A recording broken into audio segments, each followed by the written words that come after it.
Utah is famous for funeral potatoes and other casseroles, which are widely shared between neighbors and friends during holidays, when somebody is sick, or to welcome a new family to the neighborhood.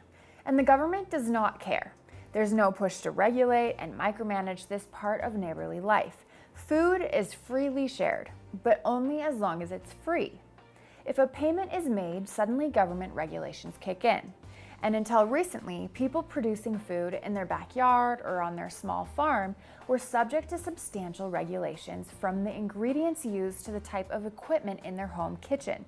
But not anymore. Earlier this year, Representative Mark Roberts successfully sponsored the Home Consumption and Homemade Food Act. This new law completely exempts food producers from certification, inspection, packaging, and labeling requirements. To qualify, the food has to be sold directly to the consumer and not to a store or a restaurant. It's basically a buyer beware approach, where farmers and food producers can connect directly with consenting customers who can see the quality, cleanliness, and safety of the food for themselves.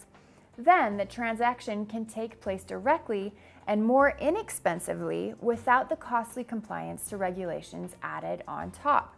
Of course, when you shop at a grocery store or eat at a restaurant, you don't know where the food came from. So in these situations, regulations make sense to protect customers who can't know the source and safety of the food they're buying. But regulations do not make sense where informed consumers transact directly with the person who produced the food they're buying. And just like we don't regulate the food freely shared between neighbors, this direct exchange, even if a payment is made, should be exempt. And now it is. For Libertas Institute, I'm Michelle Aiden.